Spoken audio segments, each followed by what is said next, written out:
말씀을 기다리며 교독합니다. 주님은 우리의 하나님이십니다.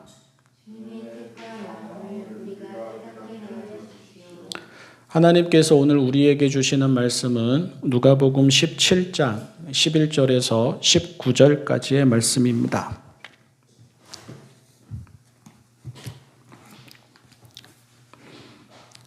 세번역 성경 신약 132쪽 누가복음 17장 12절에서 19절까지의 말씀입니다.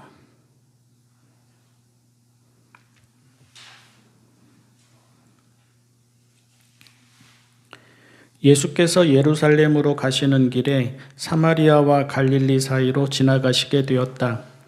예수께서 어떤 마을에 들어가시다가 나병 환자 10사람을 만나셨다.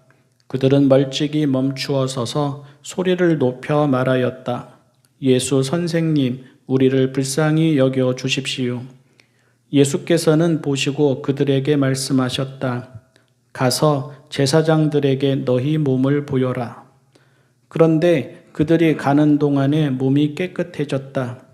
그런데 그들 가운데 한 사람은 자기의 병이 나은 것을 보고 큰 소리로 하나님께 영광을 돌리면서 되돌아와서 예수의 발 앞에 엎드려 감사를 드렸다.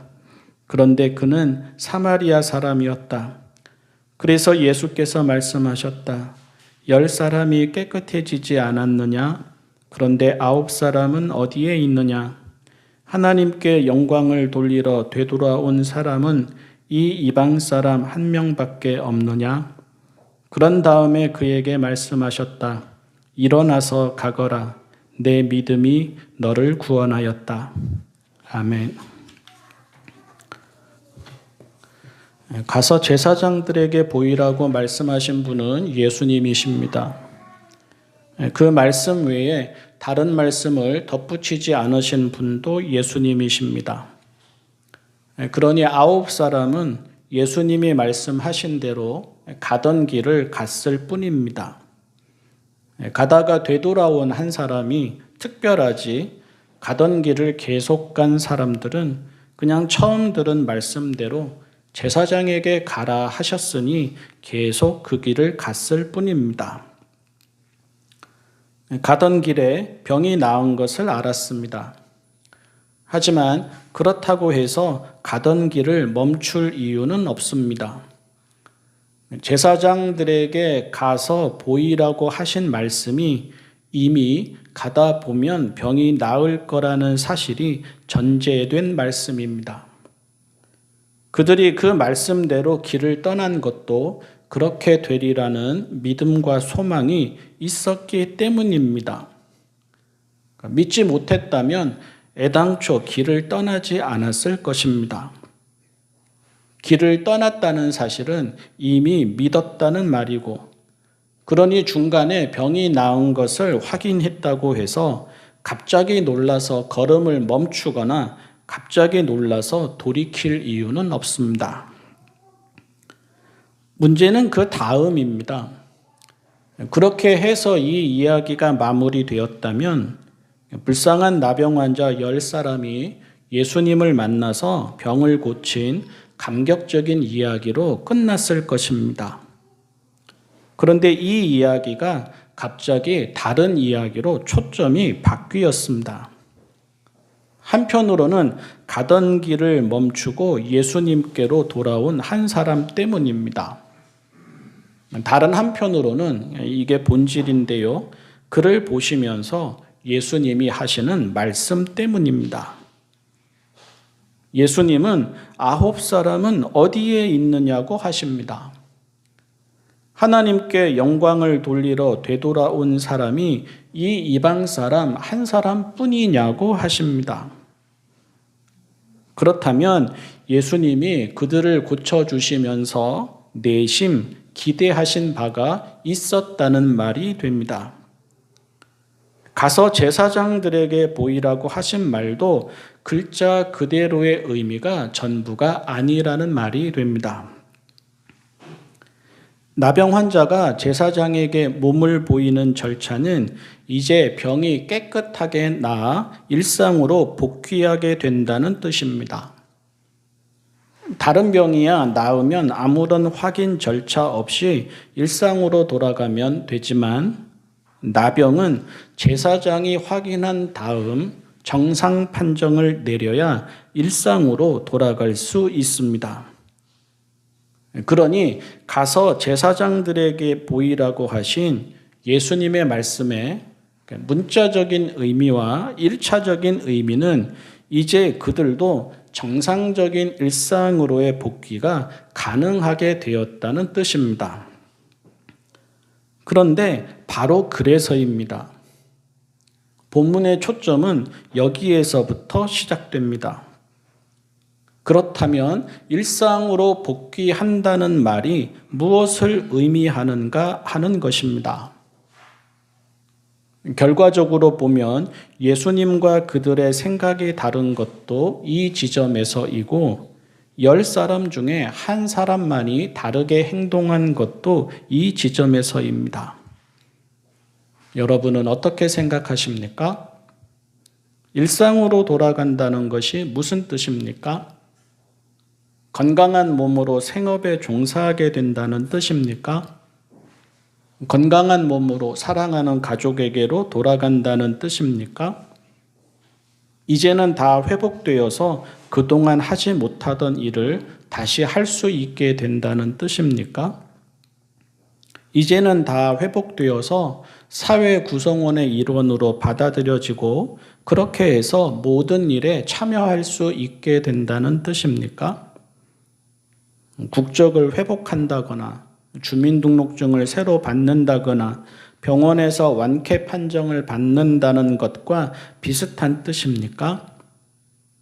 이런저런 사정으로 떠나 있던 일상으로 돌아가서 예전처럼 살아가게 된다는 뜻입니까? 9사람은 그렇게 생각한 것 같습니다. 그러니 발걸음을 멈출 이유도 되돌아올 이유도 없었습니다. 그들이 생각하던 바로 그 일상으로 돌아갔습니다. 하지만 한 사람은 그렇게 생각하지 않았습니다. 예수님도 다르게 기대하셨습니다. 예수님은 그 한 사람만이 아니라 모두가 그 뜻을 깨닫고 돌아오기를 바라셨습니다.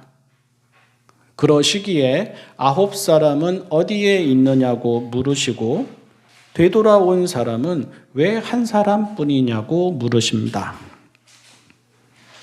그러니 가서 제사장들에게 너희 몸을 보여라 하신 말씀에는 이런 의미가 담겨 있었다고 볼 수 있습니다. 너희가 나을 것이다. 너희가 깨끗해질 것이다. 너희가 건강해질 것이다. 너희가 다시 일상으로 돌아가게 될 것이다.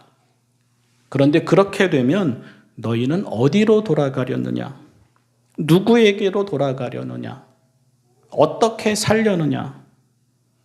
회복된다면, 기회를 얻는다면, 은혜를 받는다면, 응답을 받는다면 그때 너희의 일상은 어떻게 바뀔 것이냐?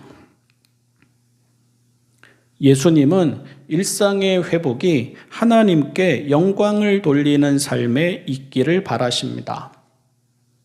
자기 자신에게 일어나는 일을 보면서 하나님을 찬송하고 하나님께 감사하고 하나님께로 돌아오는 삶이 회복되어야 하는 일상의 모습입니다.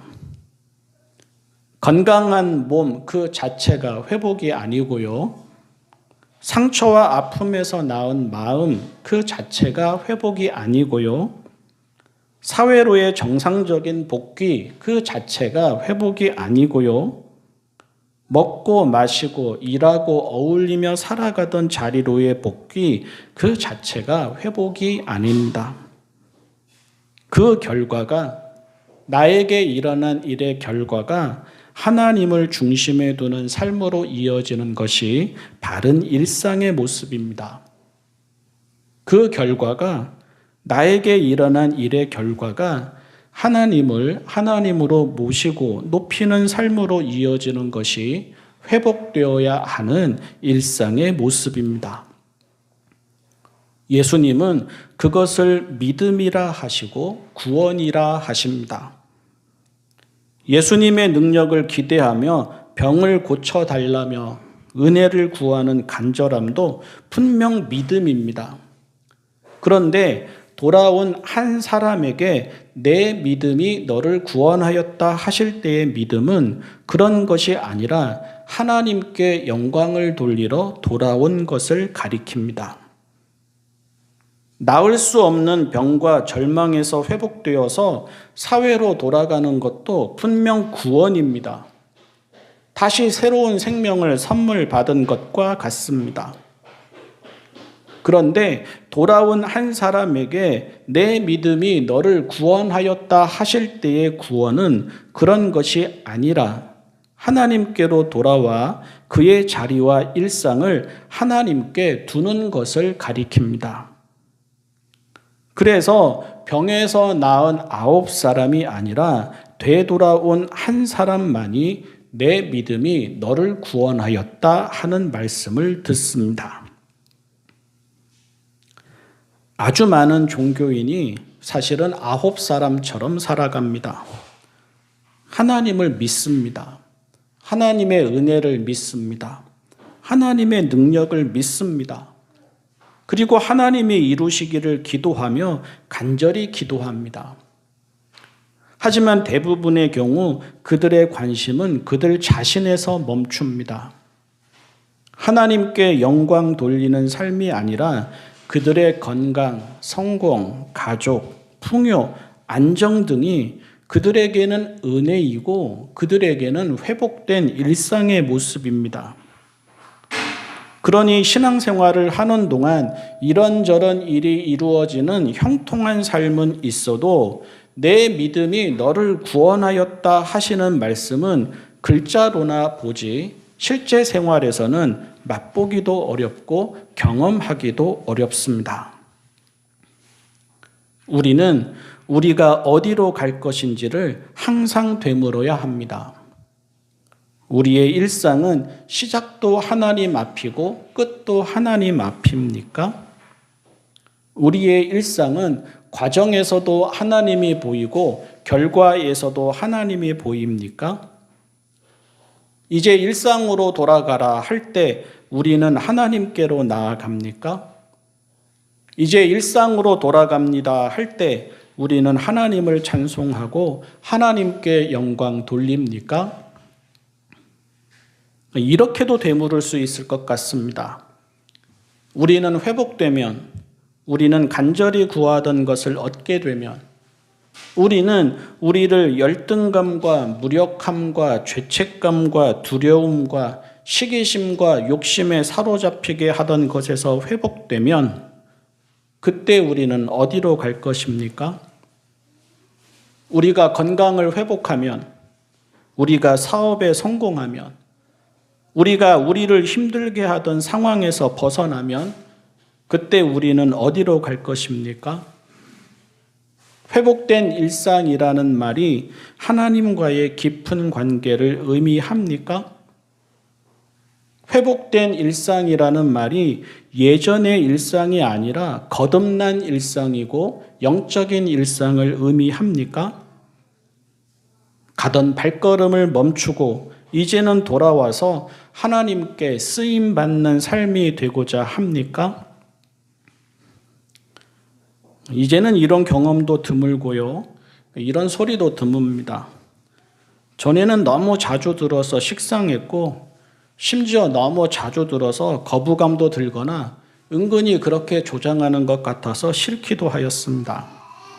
참 많이 들었는데요. 또 신학 공부를 하고 같이 목회자가 된 친구들을 만나다 보면 꼭 이렇게 이야기하는 사람들도 보게 되는데요. 고쳐만 주시면 주의 일을 하겠습니다. 들어만 주시면 주의 종이 되겠습니다. 어디에서도 답을 찾지 못하던 어렵고 힘든 사람은 자기의 문제를 놓고 자녀의 문제를 놓고 가족의 문제를 놓고 사업의 문제를 놓고 그렇게 기도하고 그렇게 은혜를 구했습니다.